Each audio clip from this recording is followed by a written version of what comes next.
That's him, officer. That's the person who needs coffee every time they study. Come on, bro. You can do better. If you're watching this video, I'd assume that even if you're not addicted to coffee, you want to cut down to some extent because you might be drinking it too much.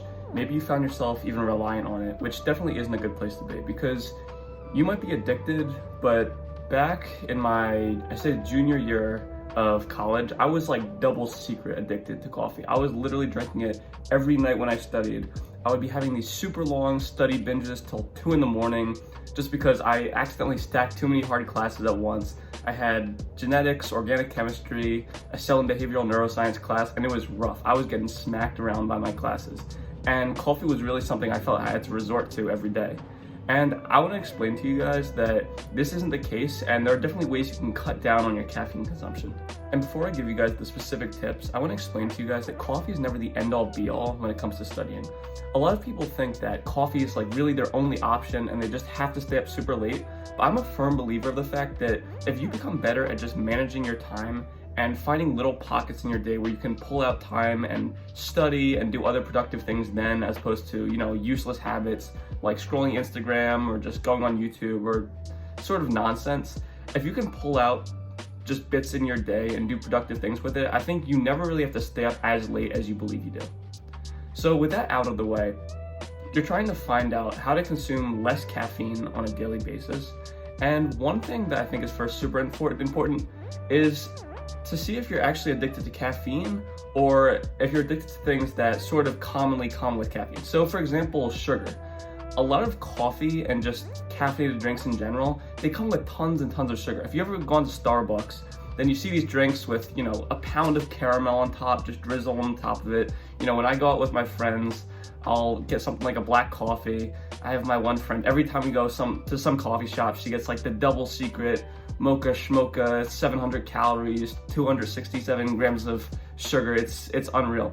But sugar is something that's as addictive, if not more addictive, than caffeine. So if you're already having trouble with caffeine withdrawal and sort of decreasing the amount you're drinking per day, if you're also throwing a ton of sugar on top of drinks like this, it can be even more difficult to quit because you're so used to not only the hit of caffeine, but also sugar, because sugar is something very hard to sort of wean yourself off of.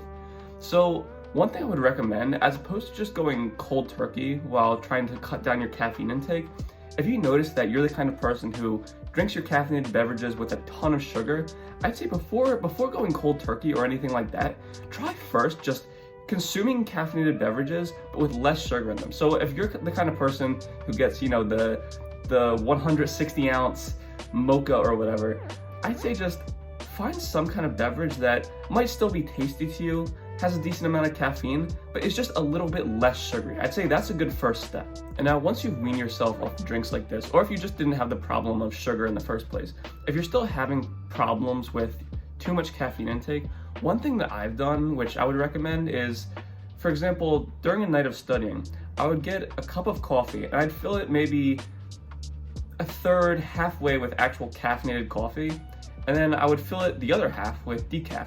And I think this is nice as it sort of gives you the illusion of drinking a full cup of coffee, but at the same time, you're not getting as much caffeine. Because I know a lot of people who are, genuinely addicted. I've had the privilege of never being super addictive. I never had horrible withdrawal or anything like that. But from what I have heard, people who are genuinely addicted, when they try to switch to decaf, it's a very rocky process, and it often just results in them going back to caffeinated coffee in the first place. So again, we're not trying to just make this sudden huge jump from caffeinated to no caffeine at all.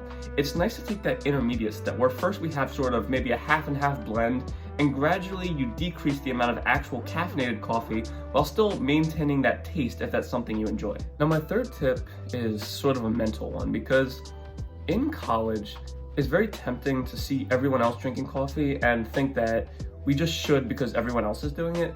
But I think if you can understand where these desires to drink coffee are coming from, if you can sort of think to yourself, okay, why do I actually want this? Am I actually really tired while I'm studying? Do I have no energy? Or is it just that I'm going to the coffee shop to study with my friends and they're all getting it, so it would feel out of place if I don't get it?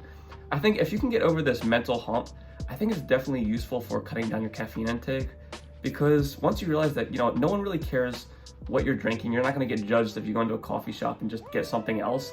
I think that's super helpful.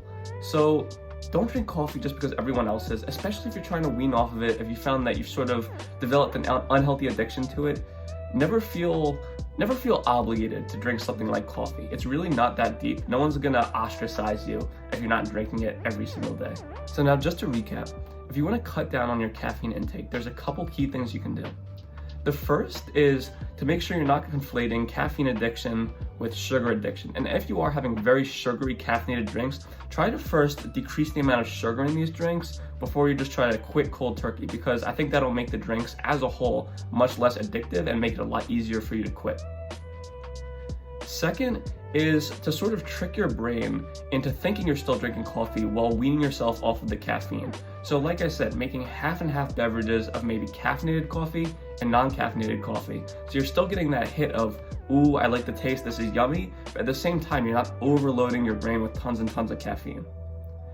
And my third and final tip was to never feel obligated to drink coffee. Just because everyone else is doing it and you're in a college environment doesn't mean that you have to or that you should. And of course, I recognize that sometimes you're just gonna have very late nights where maybe you didn't plan well, or you just have a ton of assignments all assigned at once. And it's not the end of the world if you have coffee here or there. It's not the worst addiction in the world to have. Sometimes you just have an assignment the next day and you're absolutely cooked and you just need some coffee.